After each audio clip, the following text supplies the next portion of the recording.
She betrayed me, the Duke swore, but when he saw the child's eyes in her arms, his world fell silent.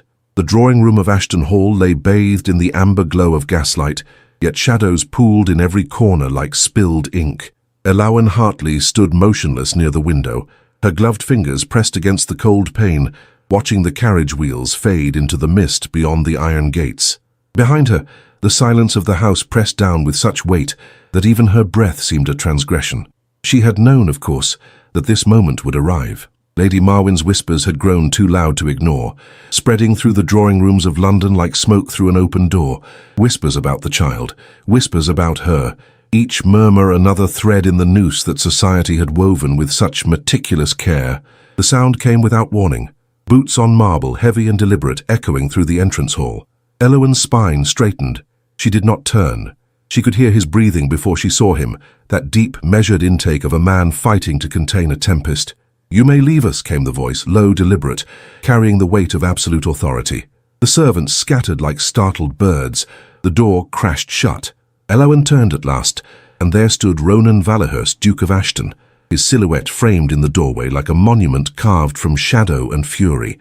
His coat was still damp from the journey. His hair, dark as a raven's wing, fell untamed across his brow. But it was his eyes, those terrible, brilliant green eyes that held all of her attention. They burned with the fire of a man betrayed. "Where is it?" His voice cut through the room like a blade through silk. "Your Grace." She inclined her head with measured grace, though her hands had begun to tremble. "I did not expect your return from the country estate. Where is the child?" The words were not a question. They were a verdict handed down from on high, and the weight of them fell upon her shoulders like stones. Elowen lifted her chin. She had prepared for this confrontation for weeks now, rehearsing her composure in the mirror, steeling herself for the moment when his righteous anger would seek its outlet. Yet no amount of preparation could have fortified her against the sheer magnitude of his presence, the raw, primal force of a man of his stature and station. "Upstairs," she said quietly, "in the nursery, sleeping." His laugh was a terrible thing, devoid of warmth, hollowed by accusation. He moved toward her with the gait of a predator, each step a drumbeat of judgment. "So you do not deny its existence? At least you possess the minimum courtesy of honesty, though it comes far too late for that virtue to save you." "Your Grace, I—" Silence. His hand rose, and she fell mute, though the word itself felt like a physical blow.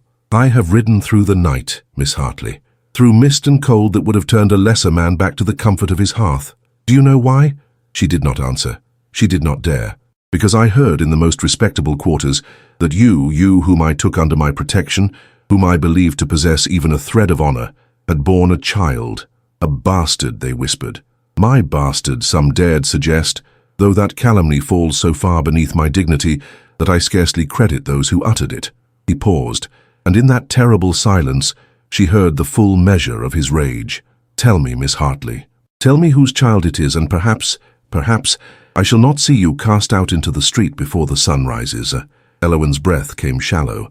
She had rehearsed many responses to this moment, but now that it had arrived, each prepared phrase crumbled to ash upon her tongue. The injustice of it, the terrible, suffocating weight of being accused of a sin she had not committed, nearly broke her composure.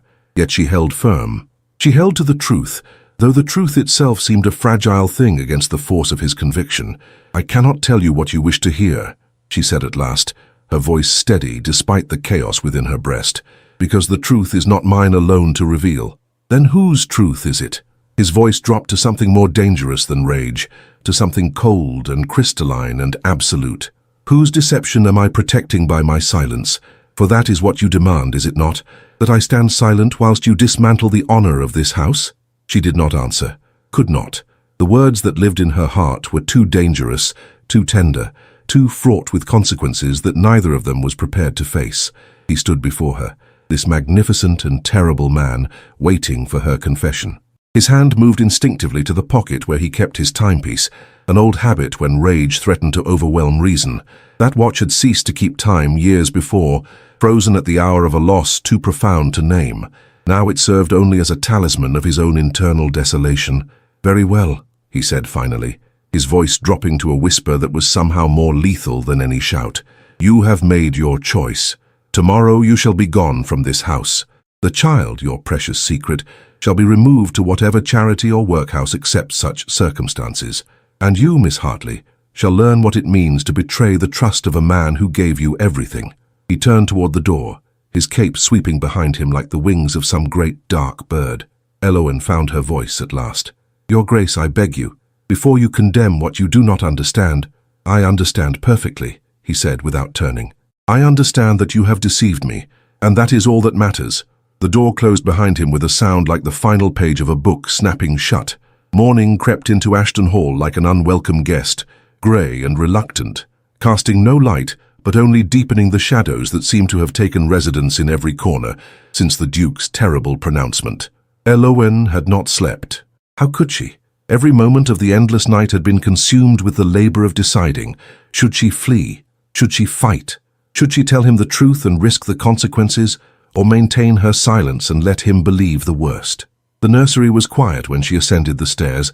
The child slept as children do, with that absolute trust in the world that only the innocent possess. Elowen stood over the small cradle, her fingers brushing ever so gently against the soft hair that caught the pale morning light. Those eyes, when they opened, they would be the colour of spring rain mixed with amber. They would betray everything. They would confirm what she had kept hidden for so long. "You must see him," came a voice from the doorway. Elowen spun, her heart leaping into her throat. It was not the Duke. It was Mrs. Whitmore, the elderly housekeeper, who had served Ashton Hall for more decades than anyone could count. Her face was grave, creased with concern, and in her weathered hands she held a letter, sealed with wax the colour of old wine. "Mrs. Whitmore," Elowen whispered urgently, "you must not have come. If His Grace discovers—" "His Grace is in his study, drowning his fury in brandy and poor decisions," the old woman replied with the brisk efficiency of someone who had seen too much to be easily cowed. "I have served in this house long enough to know when a man is about to commit a grave injustice. This letter came by messenger 3 days past, marked for your eyes alone. I have held it, knowing, child, that it would be needed. The Duke must read this before he destroys what remains of his own heart." Elowen took the letter with trembling hands. The seal bore a familiar crest, one she recognized, one that explained everything and nothing simultaneously. "Who brought it?" she asked. "A woman, wrapped in dark cloth, speaking barely above a whisper. She said only that the truth had been delayed too long already, and that honor, real honor, not the brittle pride of men, demanded revelation." Biscay. Whitmore's eyes were kind, infinitely understanding. "She said you would know whom it came from. She said you would understand why it had been kept secret." Elowen's hands shook as she held the letter. The wax bore the seal of the Valahurst family, not the Duke's personal insignia, but something older, something connected to the great houses of England. Her mind raced through possibilities, through connections she had never dared to fully articulate even to herself. "I cannot," Elowen whispered. "I cannot give him this. It will only tell him the truth," Mrs. Whitmore said firmly. "And a man, no matter how proud, deserves truth before he condemns the innocent." A sound from downstairs, a door slamming, heavy footfalls, made them both freeze. The old housekeeper pressed the letter into Elowen's palm with surprising strength and withdrew, closing the nursery door quietly behind her. Elowen stood alone with the sleeping child, the unopened letter burning in her hands like a coal pulled from a dying fire. She could feel, in that moment, the full weight of the silence she had maintained, the silence that had seemed noble, protective, necessary. But perhaps, she thought with a sudden clarity that felt almost like grief, perhaps silence was only another form of deception. The child stirred, tiny fingers curling in sleep. Elowen bent and pressed a kiss to that small forehead, breathing in the scent of lavender water and innocence. Whatever came next, whatever truths needed to be spoken, this small creature would be safe. She would ensure it. Downstairs, she could hear the Duke moving through the halls. His movements were chaotic, furious, the movements of a man at war with himself. He had ordered the carriage prepared. He was making arrangements for her removal, just as he had promised. The machinery of his authority was grinding forward, indifferent to questions of justice or mercy. Elowen descended the stairs slowly, the letter held against her heart like a shield. The drawing-room door was open. She could see him pacing before the fireplace, his coat discarded, his cravat loosened, his broad shoulders tense beneath the linen of his shirt. When he sensed her presence, he turned, and the look in his eyes was something between fury and despair. "Have you come to beg?" he asked coldly. "To plead for mercy? I warn you, Miss Hartley, your tears shall move me no more than your deceptions have." "I have come," she said, stepping fully into the room and closing the door behind her, "to tell you something you must hear whether you wish to hear it or not. But first you must read this." She extended the letter toward him, her hand steady despite the tumult in her breast. He looked at it as though it were a serpent. "I have no interest in—" "Please," she said, and the word contained all of the desperation and grace she could summon. "I have asked nothing of you, Your Grace, but I ask this now. Read it. Then, if you still wish me gone, I shall leave without another word of protest." Something in her voice, or perhaps something in the memory of what had once passed between them, however briefly, made him pause. He reached out slowly, almost reluctantly, and took the letter from her hand. She could see his fingers tremble slightly as he broke the seal. As he read, she watched his face. She watched the fury drain from his features, replaced by something more complex. Shock, realization, and underneath it all, a dawning comprehension of the magnitude of his own error. The letter fell from the Duke's fingers like a leaf released from a branch. His face, that handsome, terrible face that had haunted Elowen's dreams for months, had gone white, drained of all color and certainty. He sank into the leather chair beside the fireplace, as though his knees had suddenly forgotten their purpose. "This is impossible," he whispered, though his eyes had already traced every word twice, 3 times, seeking some error in the script that would render the contents a lie. "This is a forgery, a trick orchestrated by—" "It is neither," Elowen said quietly, moving to the window so that she might not see the devastation written across his features. To witness it would be to feel it, and she could not afford such luxury. Not yet. Not whilst the future remained unwritten. "It is the truth that has been kept from you by those who loved you too much to bear your grief." He was on his feet now, pacing like a caged animal, the letter clenched in his fist. "My sister. All this time, my sister knew, and she said nothing?" "She was protecting you," Elowen said. "The child was born in grief, Your Grace. Your sister believed that to tell you would only compound a loss that was already unbearable." "A loss?" he laughed, a sound like breaking glass. "You speak of loss as though it were a matter of sentiment, as though— He could not finish. His hand moved instinctively to his waistcoat pocket, to the watch that had ceased to mark time years before. That old habit of seeking something solid when the world shifted beneath his feet. "She was with child when the fever took her," Elowen continued, her voice barely above a whisper. "The last letter she sent to your sister before she died begged that you be told the truth only when you could bear it. She begged that her child be cared for, protected, loved, not because of what had been, but because of what should be. A new beginning, she called it, a redemption that neither of you could have foreseen. And you?" The word came like a whip crack. "What role did you play in this deception, Miss Hartley? Why was I left to believe, to think that you had—" He could not complete the sentence. The very thought seemed to choke him. "Your sister came to me 6 months ago," Elowen said, finally turning to face him. "She came to ask if I would serve as the child's guardian, if I would raise him here in your household, under the guise of a foundling entrusted to my care. She believed that in time, when the initial shock had faded, she could tell you the truth. She believed that you would wish to know him. She believed wrong." But even as he said it, the conviction had drained from his voice. He moved to the window, pressing his palm against the glass as though trying to reach through it to some other world where this conversation was not happening. "Did she?" Elowen asked gently. "Then why do you spend hours in the nursery when you believe no one is watching? Why did you leave a wooden horse carved with your own hands beside his cradle? Why does your voice soften when you speak of him, even in anger?" He turned to her, and she saw it then, the moment when fury transformed into something far more terrible and far more true. Tears stood in those green eyes, unshed but imminent, like rain that refuses to fall. "How you should have told me," he said, and the words were barely audible. "Regardless of what was decided, regardless of the pain, you should have told me." "Yes," Elowen agreed. "I should have. I was a coward, Your Grace. I told myself I was protecting you, but the truth is far more shameful. I was protecting myself.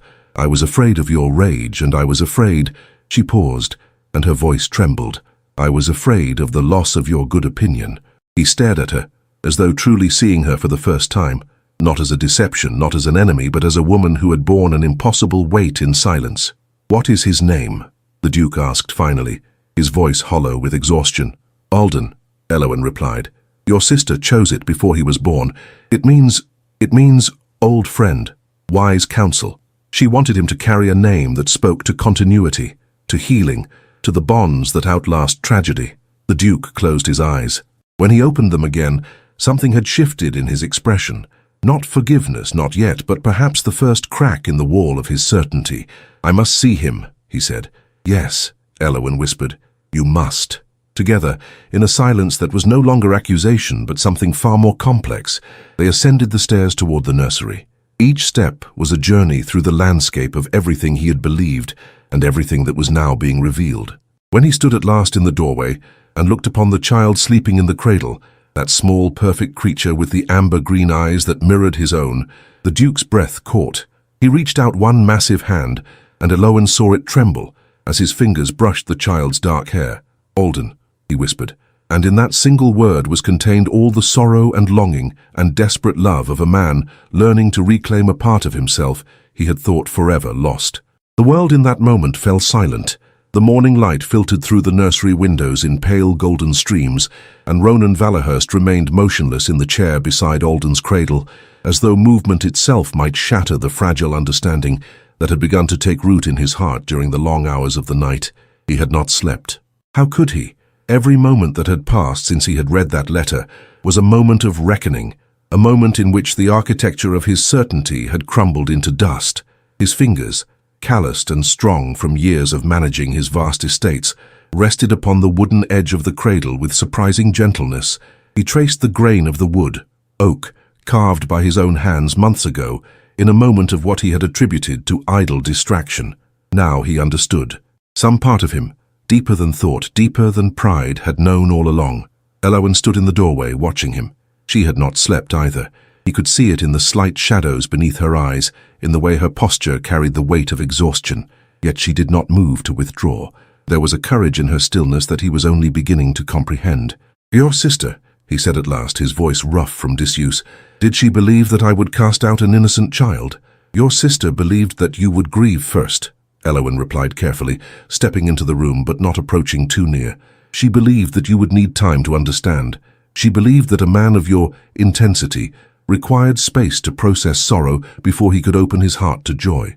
He turned to look at her, and she saw the rawness of emotion barely contained beneath the surface of his features. "And what did you believe, Miss Hartley?" The question hung between them like a blade suspended in air, waiting only for the breath that would determine its fall. "I believed," Elowen said slowly, choosing each word as though constructing a bridge across an abyss, "that you were a man capable of great cruelty and great tenderness in equal measure. I believed that you would need the truth, even though it would cause you pain, and I believed—" She paused, and her voice dropped to barely more than a whisper. "I believed that keeping the truth from you was a greater betrayal than any deception." Ronan rose from the chair, and she braced herself for his anger, for the return of the fury that had driven him to this house mere hours ago. But when he spoke, it was not with rage, but with something far more dangerous, with the careful control of a man holding himself together by sheer force of will. "You were right," he said, "and that is perhaps the most intolerable truth of all." He moved toward the window, his broad frame blocking much of the light, and when he spoke again, his voice carried the weight of long-buried grief. "My wife, her name was Catherine. She was kind, gentle, possessed of a beauty that seemed almost ethereal. We were married by contract, as is the way of our class, but I came to love her, not with the tempestuous passion that poets write of, but with a deep and abiding affection." Elowen remained silent, understanding that he needed to speak, to give voice to the sorrow that had festered in silence for far too long. "She was with child when the fever came," he continued. "A simple illness, the physician said, nothing that warranted concern. But fever, in its capricious way, cares nothing for assurances or prayers. She died within a fortnight. The child died with her, or so I was told. I never questioned it. I had no reason to. My sister came to me, and she said that the loss was complete, and I—" He broke off, his hand moving to his waistcoat pocket, to that old watch that had ceased to mark time in the moment of his wife's death. "You retreated," Elowen said softly. "I retreated into anger," he corrected. "Into the conviction that the world was a place of casual cruelties, where love was merely a prelude to suffering, where trust was rewarded with betrayal. I made myself a fortress, Miss Hartley, impenetrable, solitary, and in doing so, I have missed—" He turned back to look at the sleeping child. "I have missed months of my own son's life." The word hung in the air like a bell struck in a cathedral. Son, not the child, not the foundling, his son. "It is not too late," Eowyn said, and in those words was contained all of her hope, all of her desperate belief in redemption. "Is it not?"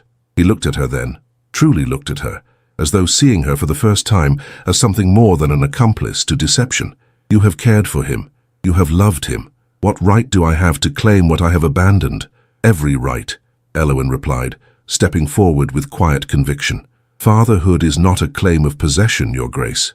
It is a claim of responsibility, of love, of the willingness to put the needs of another before one's own comfort.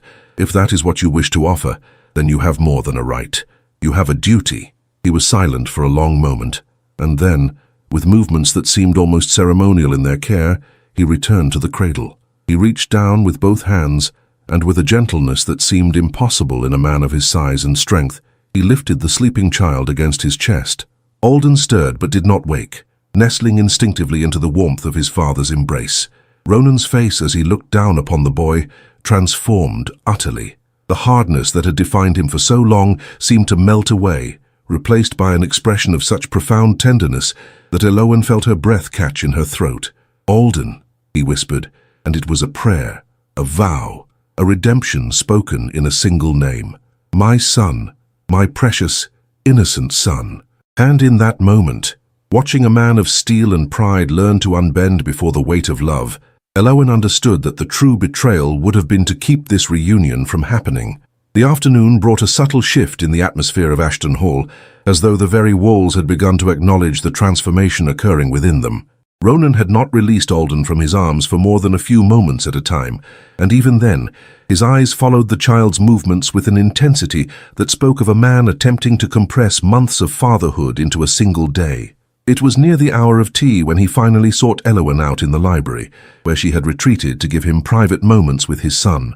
She was seated near the tall windows, a book resting unopened in her lap, her gaze distant and melancholic. When he entered, she rose with the automatic grace of one trained in propriety, yet her eyes betrayed her. They held a wariness born of uncertainty about what came next. "You have not eaten," he said, and it was not a question, but an observation made with a note of concern that surprised them both. "I am not particularly hungry," she replied quietly. He moved toward her, and she had to resist the impulse to retreat. The man who had condemned her so thoroughly mere hours ago now carried about him an air of something approaching humility, though it sat uneasily upon his broad shoulders, as though dignity itself was a garment he was learning to wear anew. "Eowyn," he said, and the use of her given name, stripped of all title, struck her like a physical blow. "I owe you an apology that words cannot possibly contain. I have spent the afternoon with my son, and with every moment I have come to understand the magnitude of what you have sacrificed." "I have sacrificed nothing," she said, though her voice trembled slightly. "I have cared for a child. That is not sacrifice. That is privilege. You have done far more than that." He moved to the window, and the afternoon light caught the sharp lines of his profile. "You have maintained his care whilst bearing the weight of false accusation. You have endured my contempt and my rage without defending yourself. You have protected his identity and his future, even at the cost of your own reputation and safety. That is not privilege, Eowyn. That is an act of love so profound that it humbles me entirely." She turned away, unable to bear the intensity of his gaze. "Your Grace." "Ronan," he interrupted gently. "My name is Ronan. I would hear you speak it, if you could bring yourself to do so." The request felt like a crossing of some sacred threshold, and Eowyn found herself struggling to steady her breathing. "It would not be proper, sir. The world would not understand." "The world be damned," he said, though without heat. It was a statement of fact, spoken with the absolute conviction of a man accustomed to authority. "I care nothing for what the world understands or fails to understand. What I care for is truth, and the truth is that you have been the only honest thing in my life for longer than I am willing to admit." She turned to face him then, and what she saw in his expression was a vulnerability that seemed entirely incongruous with his massive frame and commanding presence. "You are grateful," she said carefully. "You are grateful for what I have done, and gratitude has softened your anger. But that is not— It is not gratitude," he said, moving closer to her with measured steps.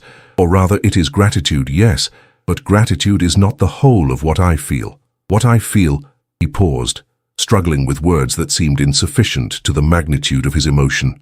What I feel is something far more complicated and far more dangerous. Elowen's heart quickened. She understood what he was approaching, and every lesson in propriety, every convention of their society, screamed at her to stop him from speaking what could not be unsaid. "Please do not," she whispered. "Why?"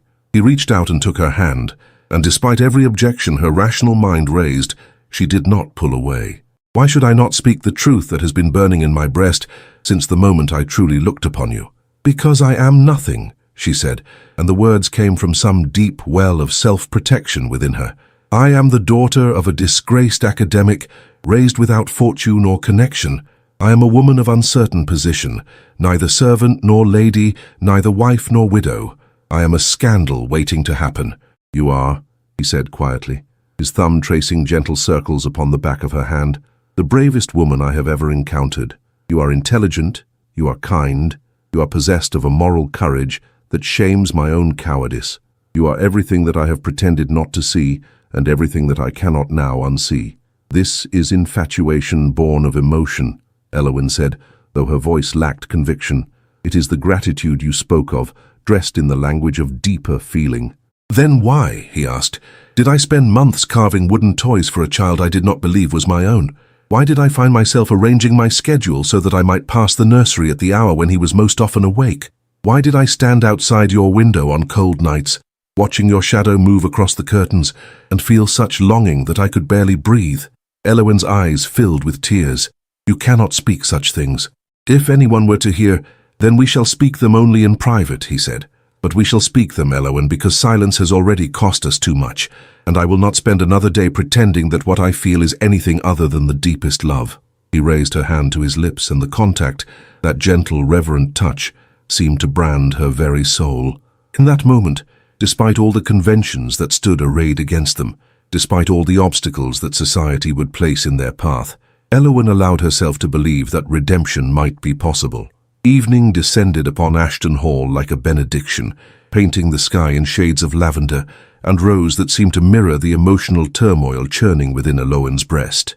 She stood in the nursery watching as Ronan read to Alden a children's tale about brave knights and distant kingdoms, his deep voice rising and falling with theatrical flourish that made the child giggle with pure, uncomplicated joy. The sight of them together was almost too much to bear. Father and son, learning each other, bridging months of separation in the span of mere hours. Yet underneath her joy ran a current of profound apprehension. What had transpired between Ronan and herself in the library had changed something fundamental, had shifted the ground beneath their feet into new and unmapped territory. As if sensing her thoughts, Ronan looked up from the book and met her gaze across the lamp-lit room. Something passed between them in that moment. An acknowledgement, a promise, a question neither was quite ready to answer. "The child grows drowsy," he murmured, though his eyes never left hers. "Perhaps we should allow him rest." Elowen moved forward, and together they settled Alden into his cradle. The boy's eyes were already closing, his small fist wrapped around a wooden carving, one of the toys Ronan had crafted, clutching it even in sleep. "He loves you already," Elowen observed softly. "He does not understand that you have only recently entered his life. To him, you have always been here. Children possess a wisdom that we adults have spent years learning to suppress," Ronan replied. He reached out and gently adjusted the coverlet around the sleeping boy, a gesture of such tenderness that Elowen felt her resolve wavering. "They recognize love when they encounter it, uncomplicated by the doubts and fears that plague us." They withdrew from the nursery and descended the stairs in silence, the weight of unspoken words pressing down upon them both. It was Ronan who finally broke the quiet as they reached the entrance hall. "There is much that remains to be addressed," he said, his voice carrying the measured tone of a man considering a problem of considerable import. "My sister must be made to understand that secrecy, no matter how well-intentioned, has caused far greater harm than transparency ever could. Lady Marwyn's whispers must be countered with truth. And your position in this house—" He paused, turning to face her fully. "Your position must be formalized, protected, made unassailable against the gossip that will inevitably follow." "What are you suggesting?" Elowen asked, though she suspected she already knew. "I am suggesting," he said carefully, that you have earned a place here that goes far beyond your role as the child's guardian. I am suggesting that you deserve recognition, security, and the absolute protection of this title and this house. I am suggesting—" He reached into his waistcoat pocket and withdrew something small and glimmering. "I am suggesting that you permit me to offer you my name." It was a ring, not ostentatious, but finely wrought, bearing a stone of deep amber set in white gold. It was, Eowyn thought dazedly, the most beautiful thing she had ever seen. "Your Grace, Ronan, you cannot mean—" "I have never meant anything more completely in my entire life," he said, and when he took her hand, his touch was steady, certain, carrying with it the weight of absolute conviction. "I know that the world will whisper. I know that some will question my judgment, that others will presume base motives, but let them whisper. I care not for the opinions of those who lack the courage to love as I have come to love you." "I am afraid," Eowyn whispered. "Of what?"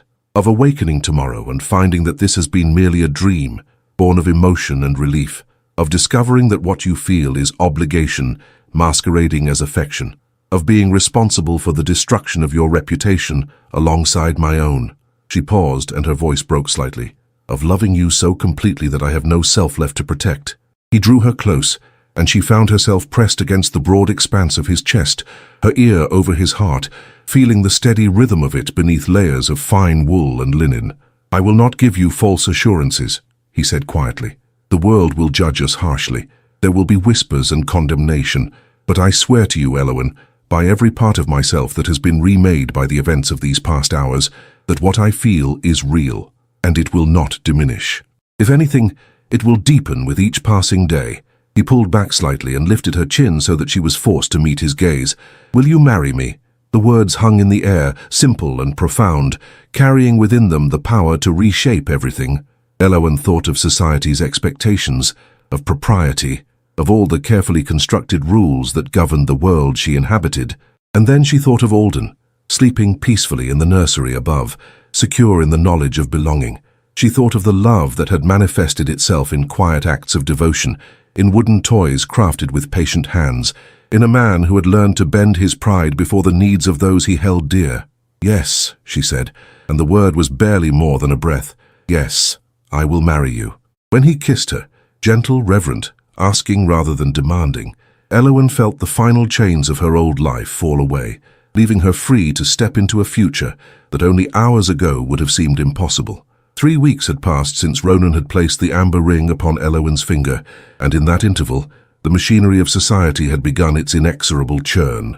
The news of their engagement had spread through London's drawing rooms with the velocity of wildfire through dry bracken, and with it had come a cacophony of responses ranging from cautious approval to outright scandal. Ronan stood in his study, looking out across the gardens of Ashton Hall, where autumn had begun its slow transformation of the landscape.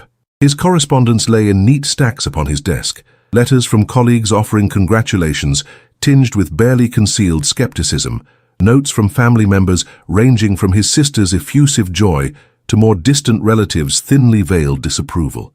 The knock upon the door was sharp, decisive, unmistakably that of a woman accustomed to having her presence acknowledged immediately. Lady Marwyn Crestfell entered without awaiting permission, her austere frame draped in grey silk that seemed almost to repel the light rather than reflect it. Her eyes, sharp as a hawk's, swept across the room with the assessing gaze of one cataloguing evidence for judgment. "Your Grace," she said, her tone carrying all the warmth of a winter frost, "I trust you will forgive the intrusion. Certain matters have reached such a pitch of impropriety that I felt compelled to address them personally." "Lady Marwyn," Ronan replied, gesturing toward a chair with studied courtesy, "your concern for propriety does you credit, though I confess I am uncertain what particular impropriety has drawn you here." "Your engagement to Miss Hartley," she said, settling herself with the rigidity of a woman who refuses to relax even in the privacy of another's home. "Surely you understand the implications of such a union. A woman of uncertain provenance, of questionable character, elevated to the position of Duchess? The scandal will reverberate for years." Ronan's expression remained serene, though his hand tightened almost imperceptibly upon the arm of his chair. "I fail to see any uncertainty in Miss Hartley's character, Lady Marwyn. She is the daughter of a respected scholar, educated, accomplished, and possessed of moral fibre that puts to shame many of those who presume to judge her." "And the child?" Lady Marwyn's voice dropped to an insinuating whisper. Surely you do not expect the Tun to believe that she is merely a guardian to some foundling. The resemblance, the child is my son, Ronan said flatly. He is the son of my late wife, born after my presumed knowledge of his existence. Miss Hartley has served as his guardian with exemplary devotion, and for that service, she deserves gratitude and protection, not condemnation. The revelation hung in the air like a stone dropped into still water, sending ripples outward in all directions.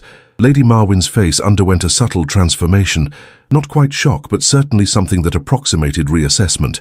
I see, she said finally. Then the child is legitimate?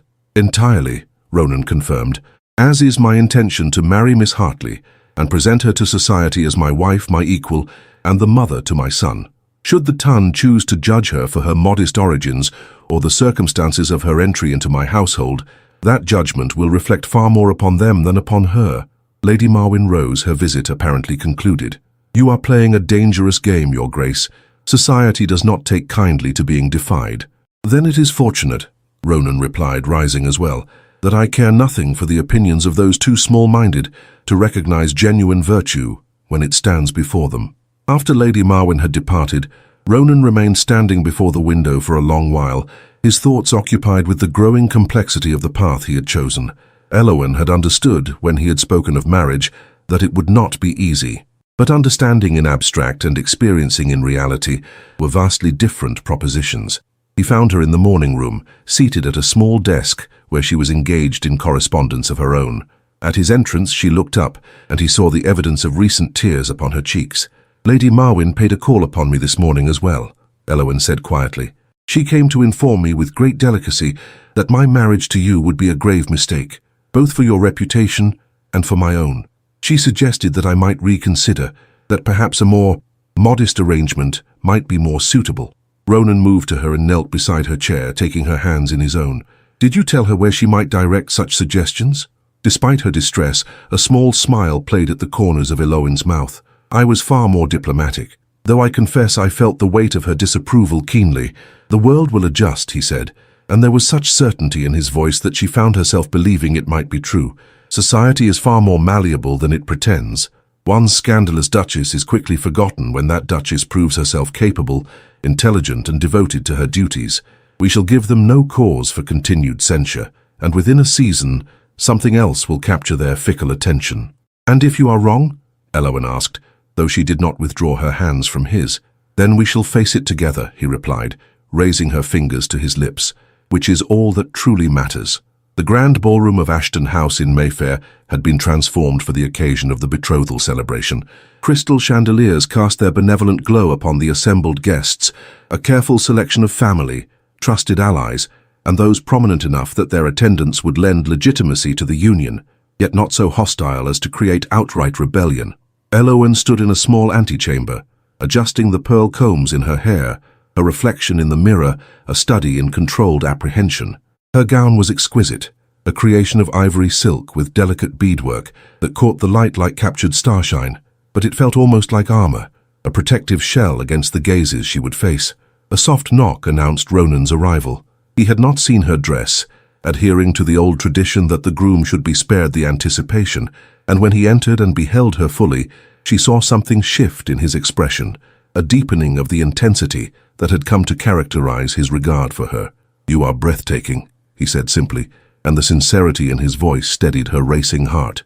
I am terrified, she replied, with equal honesty.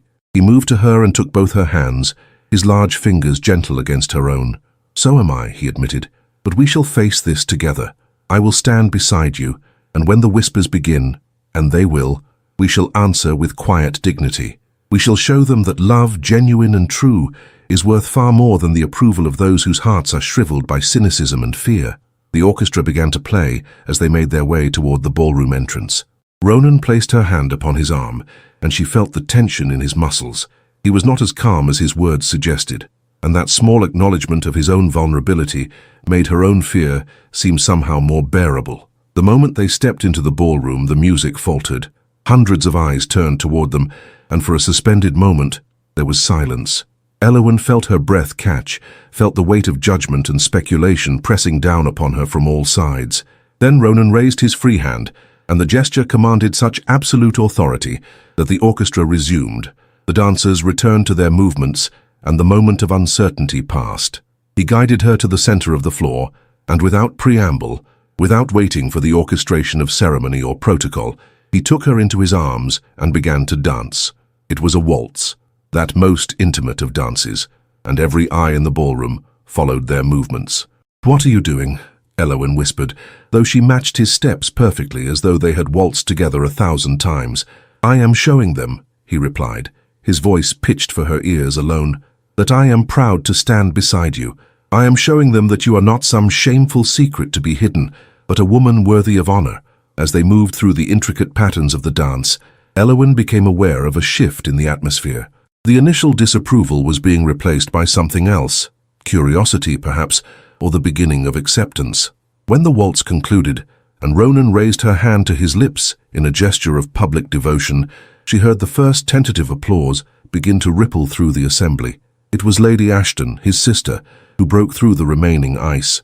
She rose from her seat and clapped enthusiastically, her expression radiating such obvious joy that others felt compelled to follow her lead. Within moments, the applause had swelled to something approaching genuine warmth. Later, as the evening progressed and Eowyn found herself engaged in conversations with ladies who had previously cut her in the street, she understood what Ronan had accomplished. He had not asked society for acceptance. He had simply claimed her so completely, so publicly, so without apology, that acceptance became the only reasonable response. When she found him near the refreshment tables, she drew him aside to a quiet alcove. "You are remarkable," she said. "Do you know that?" "I am merely a man in love," he replied, drawing her slightly closer. "Propriety be damned. A man who will not see his beloved diminished by the pettiness of others." "And if the whispers do not cease?" Eowyn asked. "Then we shall give them time to find other scandals," he said. "And in the meantime, we shall build a life so filled with purpose and devotion that their whispers will seem like the buzzing of insignificant insects." He reached into his waistcoat pocket and withdrew his old watch, the one that had ceased to mark time in the moment of his wife's death. "I had this repaired," he said, pressing it into her hand. "I had it set to begin marking time again, beginning on the day you said you would marry me. Time moves forward, Eowyn, and we shall move with it, together, unafraid." Winter had arrived at Ashton Hall with an early snow that transformed the gardens into something resembling an enchanted realm. Eowyn stood at the nursery window, watching as Ronan moved across the white expanse, with Alden held securely in his arms, the child shrieking with delight at the cold flakes landing upon his small nose. In the weeks since the betrothal celebration, life at the estate had undergone a fundamental transformation. The servants, quick to read the genuine affection between their master and his intended bride, had taken to the change with the pragmatism of those accustomed to the caprices of their employers. More significantly, society had begun the slow process of acceptance that Ronan had predicted. Invitations had continued to arrive, though now they were issued to both of them, and the tone had shifted from curiosity to something approaching genuine welcome. The scandal that had threatened to consume them had, through a combination of Ronan's unwavering support and Eowyn's quiet dignity, begun to fade into the background. But it was what had occurred within the private chambers of Ashton Hall that mattered most to her now. Ronan had become, in the span of mere weeks, a devoted father, not the absent, distant figure that propriety might have permitted, but actively engaged in the daily rituals of Alden's care and development. He read to the boy, played with him, spoke to him of his mother, Catherine, with a tenderness that brought tears to Eowyn's eyes. And in those quiet moments, when she would find them together, father and son, Eowyn began to understand the true measure of redemption. It was not the grand public gestures, impressive as they were. It was the small daily choices to love, to be present, to rebuild what time and grief had nearly destroyed. When Ronan returned with Alden from the garden, his cheeks flushed from cold and exertion, he handed the child to Eowyn with obvious reluctance, as though parting from him even for the duration of a nap was an intolerable hardship. "He grows stronger each day," Ronan observed, watching as Eowyn began the familiar ritual of removing the child's heavy coat. "Do you notice how his eyes track movement? The physician assures me that such development is entirely normal, yet I cannot help but feel that Alden is exceptional in all things." "All fathers believe their children exceptional," Eowyn said with gentle humor. "It is, I believe, a universal condition of the species." "Perhaps," he conceded, settling into the chair by the hearth. Yet I am certain that in Alden's case the belief is justified. As Elowyn settled Alden into his cradle for his afternoon rest, Ronan remained silent, his gaze fixed upon the sleeping child with an intensity that spoke of profound contemplation. "I have been thinking," he said finally, "about the future, about what kind of man I wish Alden to become, and what kind of example I must set to guide him toward that outcome." Elowyn turned from the cradle, her expression inviting him to continue. "I spent years, decades if I'm being honest, believing that strength meant isolation, that power meant dominion over others, that love was a weakness to be suppressed." He paused, his hand moving unconsciously to his waistcoat pocket, though it found nothing there. The watch was elsewhere now, displayed openly in the study, marking time as it had failed to do for so long. "I was wrong. I can see that now with a clarity that only a man confronted with his own mortality, or rather, with the mortality of his pride, can achieve." He rose and moved to stand beside Elowyn at the cradle, his gaze still fixed upon the sleeping boy. "I want Alden to learn that true strength lies in the ability to acknowledge error, to face one's failures without flinching, and to have the courage to change. I want him to understand that love, genuine, unprotected, freely given love, is not weakness but the greatest strength a man can possess, and I want him to see, in the example of my marriage to you, that honor is not a frozen thing, but something alive and breathing and capable of transformation." Elowyn felt tears prick her eyes. "You will teach him all of that and more," she said softly, "by being the man you are becoming." "We will teach him," Ronan corrected gently, taking her hand. "Together, as partners, as lovers, as his parents, because whatever mistakes I have made, whatever blindness has clouded my vision in the past, I have learned this much. Redemption is not a solitary journey. It requires the presence of another person, someone courageous enough to see not what we were but what we might become." He raised her hand to his lips, and the gesture, though simple, contained within it all of the devotion, all of the gratitude, all of the transformed love that had emerged from the ashes of his former rage. Outside, the snow continued to fall, blanketing the world in white silence. Inside, in the quiet nursery where a child slept peacefully, secure in the knowledge of belonging, two people who had nearly destroyed each other stood together, witnessing the beginning of something far more precious than either had dared to imagine. It was not the ending that either of them had expected. It was perhaps far better. It was a beginning. The morning of the wedding arrived with a clarity of light that seemed almost symbolic, as though the heavens themselves were bearing witness to the union that was about to be solemnized. Elowyn stood before the mirror in her chamber, allowing the seamstress to make final adjustments to her gown, a creation of ivory silk and Honiton lace that had required 3 months of meticulous craftsmanship. Yet her mind was not upon the dress, nor upon the elaborate ceremony that awaited her in the chapel of Ashton House. Instead, her thoughts were occupied with the extraordinary journey that had brought her to this moment, from a woman accused of deception to a woman about to become a duchess, not through conquest or manipulation, but through the redemptive power of truth acknowledged and love actively chosen. A knock upon the door announced the arrival of Lady Ashton, Ronan's sister, whose initial involvement in the concealment of Alden's existence had evolved, over these past months, into a profound alliance with Elowyn. She carried with her a small box of polished rosewood, a gift, Lady Ashton said, pressing it into Elowyn's hands. "From Ronan. He insisted that you receive it before the ceremony, though he made me swear not to reveal its contents until you opened it yourself." Elowyn's fingers trembled slightly as she lifted the lid. Within, nestled upon velvet the color of twilight, lay 2 items: a letter, sealed with the Valorhurst crest in deep crimson wax, and a miniature portrait painted in oils, a rendering of Catherine, Ronan's late wife, executed with such skill that it seemed to capture not merely her physical features, but something essential of her spirit. "He wishes you to know," Lady Ashton explained gently, "that in choosing you he is not forsaking the memory of Catherine. Rather, he is honoring her legacy by offering to the woman she loved. Yes, she loved you, Elowyn, though she could not speak it aloud, a future filled with the joy and security that Catherine herself was denied." With shaking hands, Elowyn broke the seal and unfolded the letter. The handwriting was Ronan's, bold, decisive, yet infused with an emotion that seemed to pour from the very ink. "My dearest Elowyn, by the time you read these words, you will understand the truth that has taken me far too long to fully comprehend. Catherine was not merely my wife, She was a woman of extraordinary prescience and courage.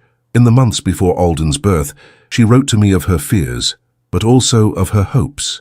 She wrote that should she not survive to raise our child, she prayed that a woman of virtue and strength would enter our lives. She wrote your name, Elowen. She wrote that should her worst fears come to pass, she entrusted to you not only the care of our son, but also the task of teaching me what it means to love without fear. I have failed many times in my attempts to comprehend her wisdom, but today, as I prepare to make you my wife before all of society, I understand at last. Catherine did not leave me a burden. She left me a gift. She left me you. Do not grieve for her. Instead, live fully, love deeply, and know that in doing so, you honor the memory of a woman whose love was so vast that it reached beyond the veil of death itself to shape the future. I am the most fortunate of men. Forever yours, Ronan Elowen pressed the letter to her heart, and Lady Ashton drew her into an embrace, offering no words, because words seemed inadequate to the moment. When it came time to proceed to the chapel, Elowen discovered that she no longer felt afraid. The weight of Catherine's blessing, transmitted through Ronan's words and made manifest in the portrait he had commissioned, had transformed her apprehension into something approaching peace. The chapel was filled with guests, yet as she walked down the aisle, it was Ronan's face that held all of her attention. He stood at the altar, resplendent in formal dress, yet his eyes held none of the aristocratic coldness that had once defined his features. Instead, they burned with a warmth that seemed to illuminate the entire space, as though his love itself had become a source of light. When he took her hand, she felt the slight tremor in his fingers, a reminder that even a man of his strength and authority could be moved to vulnerability by genuine emotion. The vicar's words seemed to pass as though spoken from a great distance, until the moment when Ronan was asked if he took this woman to be his wife. His response came with such fervent conviction that several guests gasped audibly. "I do," he said, his voice carrying to every corner of the chapel, "and I shall spend every day of my remaining life proving myself worthy of her trust." When he kissed her, carefully, reverently, with all of London's elite bearing witness, Elowen felt something fundamental shift within her. She was no longer the accused, the hidden, the woman whose reputation hung by a thread. She was a bride. She was a duchess. She was, perhaps for the first time in her life, entirely, unquestionably home.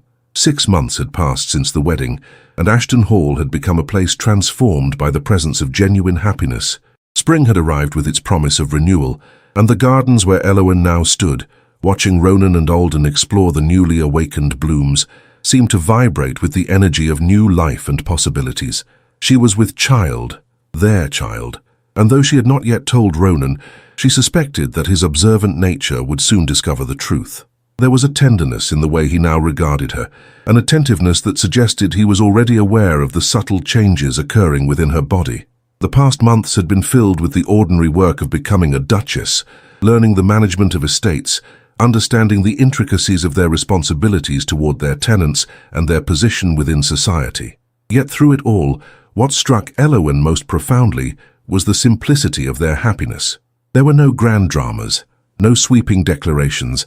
Instead, there were quiet mornings when Ronan would read to her while she sat with her needlework. There were evenings when they would walk together through the grounds, discussing the future, the changes they wished to make, their hopes for Alden's education and character development. And there were nights when he would hold her, as though she was something infinitely precious, as though the memory of nearly losing her through his own blindness had taught him never to take for granted the gift of her presence. This morning, Ronan entered the garden carrying Alden upon his shoulders, the child shrieking with delight, his small hands tangled in his father's dark hair. The transformation in their relationship had been extraordinary to witness. The man who had come to Ashton Hall consumed by rage had become a father who possessed an almost comical devotion to his son. "There you are," Ronan said, settling Alden upon the grass to explore the flowering plants, whilst he moved to stand beside Elowen. "I have been searching for you. I wish to show you something." He took her hand and guided her toward the gazebo, where a small wooden crate had been placed upon the bench. Inside she discovered it, a pocket watch, its casing crafted of white gold, its face bearing delicate engravings of intertwining roses. "For you," he said, taking her other hand, "so that you might always carry with you a symbol of time moving forward, of hours and moments we share together, of a future that we are actively creating rather than passively enduring." "It is beautiful," Eowyn whispered. "It is nothing compared to what you have given me," Ronan replied. He pressed a kiss to her palm. "You have given me redemption, Eowyn. You have given me a son whom I might have lost forever. You have given me a future I did not deserve, and a love I had convinced myself was impossible. How can any gift I offer compare to that?" Alden, having tired of the flowers, came toddling toward them, his small arms reaching upward in demand to be held. Ronan scooped him up, and Eowyn found herself drawn into an embrace that contained all three of them, father, mother, and child, united in a bond that transcended blood or circumstance. "I have something to tell you," Eowyn said softly, "something I discovered only this morning when I consulted with the physician." Ronan's eyes widened with understanding, even before she spoke the words. "We are to have another child," she said, "in the autumn. A brother or sister for Alden." She watched as profound joy transformed his face, a transformation so complete that it seemed to erase the last remnants of the man he had been, the man consumed by pride and the conviction that love was something to be feared rather than embraced. "Another child," he repeated, wonder clear in his voice. "Our child." "Yes," Eowyn confirmed. "Ours. Born of love, born of trust, born of the redemption that we have found together." He held them both, Alden and Eowyn, and in that moment beneath the flowering trees of the garden at Ashton Hall, the final piece of his transformation was completed. The man who had believed himself irredeemable had been redeemed.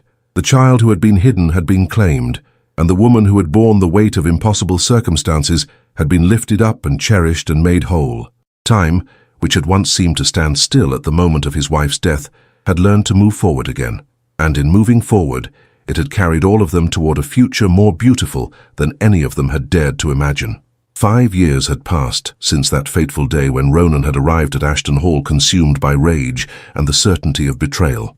The drawing room where he now sat, surrounded by his expanded family, seemed almost to glow with the contentment that had become the natural state of the household.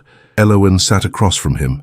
Their son, young Edmund, born in the autumn after their marriage, played contentedly with his wooden toys nearby, whilst Alden, now a sturdy boy of nearly 6 years, engaged in animated conversation with his governess about the breeding habits of rabbits.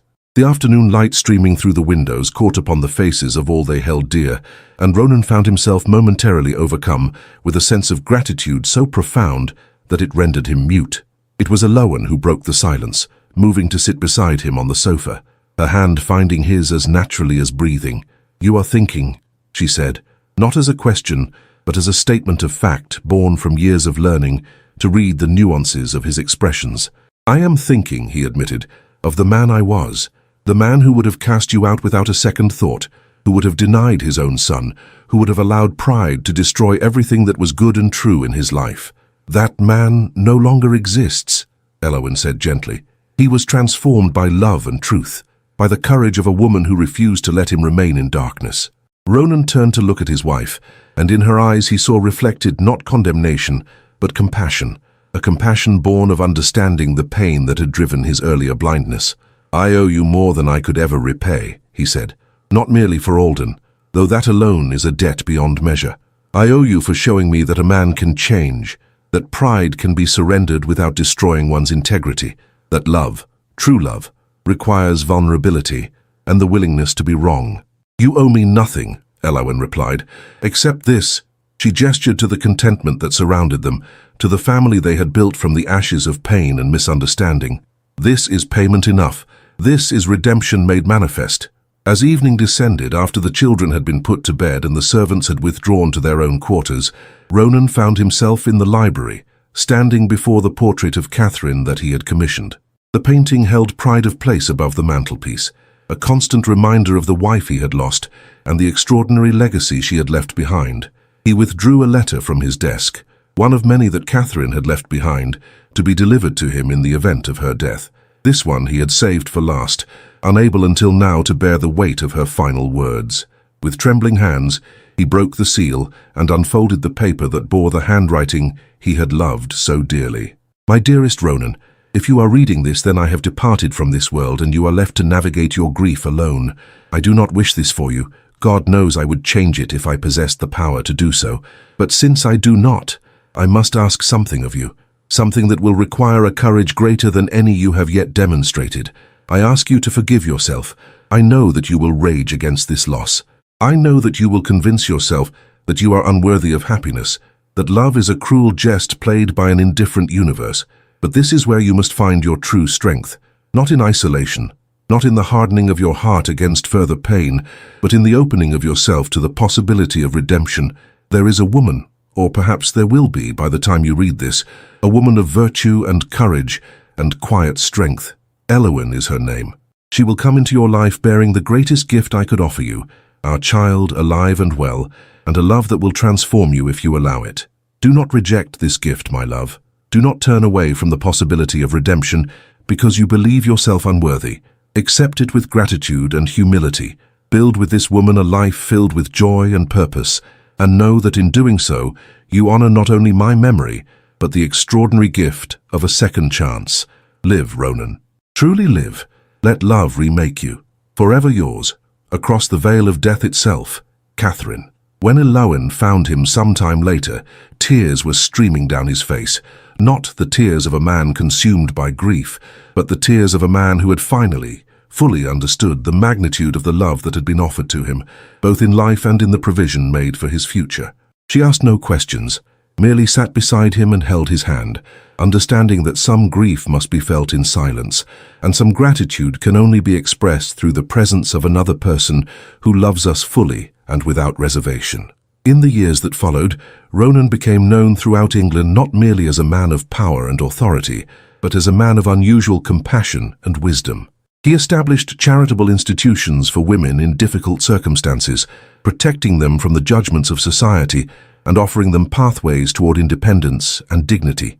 He became an advocate for the reform of marriage laws, arguing passionately that women deserved legal protections and the right to agency within their unions. And in his private life, he became the man that Catherine had envisioned, a man transformed by love, redeemed by truth, and devoted entirely to the well-being and happiness of those entrusted to his care. Elowen bore him 3 more children, each one a testament to the love that had been forged from the crucible of misunderstanding and pain. And when Alden came of age, he proved to be a man of remarkable character, inheriting from his father a capacity for change, and from his mother a quiet courage that allowed him to navigate the complexities of both privilege and responsibility with grace and integrity. The watch that Ronan had given Elowen on their wedding day became a family heirloom, passed down through generations as a symbol of time moving forward, of lives transformed by the willingness to believe in redemption, and of the extraordinary power of love to heal even the deepest wounds. In the end, the greatest victory was not the public vindication of Elowen's character, nor the acknowledgement of Alden's legitimacy, impressive as those achievements were. The greatest victory was the quiet one, achieved in the private chambers and gardens of Ashton Hall, the victory of a man learning to forgive himself, a woman learning to trust in her own worth, and a child learning that love, in all of its forms, was the truest inheritance any person could receive. The silence that had once been a barrier between them became at last a testament to the depth of their understanding, a silence that needed no words because it was filled entirely with the presence of love, fully acknowledged, freely given, and eternally cherished. In the grand tapestry of human experience, there exists a truth that we often forget in our haste to judge and condemn. Every silence conceals a story, and every story contains the possibility of redemption. This tale of Ronan and Elowen teaches us something profound about the nature of pride, forgiveness, and the transformative power of love. Ronan's journey, from a man consumed by rage and the certainty of betrayal to a man capable of extraordinary compassion, reminds us that our worst moments do not define us. What defines us is what we do when confronted with the truth of our own blindness. Do we retreat further into certainty, or do we open ourselves to the possibility of change? Do we cling to the fortress of pride we have built, or do we risk the vulnerability that comes with admitting error? Elowen's courage, her willingness to bear the weight of truth in silence, to maintain her dignity in the face of condemnation, and to believe in the capacity of another person to change, speaks to the strength that exists not in loudness, but in quiet, unwavering conviction. She did not fight with words or accusations. Instead, she allowed her character to speak for itself, trusting that truth, when finally revealed, would be more powerful than any argument she might have constructed. The child, Alden, stands as a symbol of innocence that transcends the complications and conflicts of adults. His eyes, those eyes that so resembled his father's, became the instrument through which pride was finally humbled and love was allowed to flourish. In him, we see the possibility of new beginnings, of futures unmarred by the mistakes of the past. But perhaps the deepest moral of this story lies in the understanding that redemption is not something that happens to us. It is something we must actively choose, moment by moment, day by day. It requires the willingness to be wrong, the courage to change, and the grace to accept that we are all, in the end, fallible creatures doing our best to navigate the complexities of the human heart. In our own lives, we all play the role of Ronan at times, blind to truths we refuse to see, certain in convictions that turn out to be false. And we all have it within us to become the man he became, a man willing to acknowledge error, to grieve what was lost, and to embrace the possibility of a future different from what we had imagined. The silence that falls at the end of this story is not the silence of defeat or resignation. It is the silence of a heart finally at peace, of truth fully acknowledged, and of love finally fully allowed to exist in all of its transformative power. May we all find within ourselves the courage of Eowyn and the willingness to change of Ronan. May we all learn to listen not just with our ears but with our hearts. And may we all understand that the greatest redemption is not the public vindication, but the private transformation that allows us to love and be loved more fully, more deeply, and more authentically than we ever thought possible. Dear beloved listener, if this story has touched your heart, if it has reminded you of the power of truth to transform, of love to heal, of redemption to remake us, we invite you to join our growing community of Victorian romance enthusiasts. Subscribe to our channel to ensure you never miss a single story of passion, honor, and the triumph of love over adversity. Each week we bring you new tales from the world of Victorian romance, stories that celebrate the complexity of human emotion and the extraordinary potential for change that exists within every heart. Leave a comment below and tell us what moment in Ronan and Eowyn's story resonated most deeply with you. How has this tale of redemption and transformation touched your own understanding of forgiveness and love? Your voice matters to us, and we cherish the community that has built itself around these timeless narratives of the heart. Share this story with those you love, particularly with anyone in your life who might benefit from being reminded that change is always possible, that love is worth the risk, and that redemption awaits those brave enough to seek it. Thank you for joining us on this journey through the drawing rooms and gardens of Victorian England, where pride is humbled, truth is revealed, and love, in all of its extraordinary complexity, ultimately triumphs. On behalf of the entire team at Victorian Romance Audio Stories, we extend our deepest gratitude to you for the time you have devoted to listening to Ronan and Eowyn's remarkable journey. Your presence with us in this intimate space, where stories are told and hearts are moved, is a gift we do not take lightly. We believe in the transformative power of story. We believe that in hearing the struggles, triumphs, and transformations of characters who learn to love more fully and live more courageously, we are reminded of these same possibilities within our own lives. Thank you for allowing us to be part of your journey. Thank you for your loyalty, your engagement, and your willingness to venture once more into the world of Victorian romance. We look forward to welcoming you back very soon for another tale of passion, redemption, and the enduring power of love. Until next time, may you find within yourselves the wisdom of Eowyn, the capacity for change of Ronan, and the innocent hope of Alden. May you embrace the possibilities that life offers, may you forgive yourselves and others with grace, and may you never underestimate the transformative power of genuine love. With deepest affection and gratitude, Victorian Romance, audio stories where every heart finds its home in the timeless elegance of love.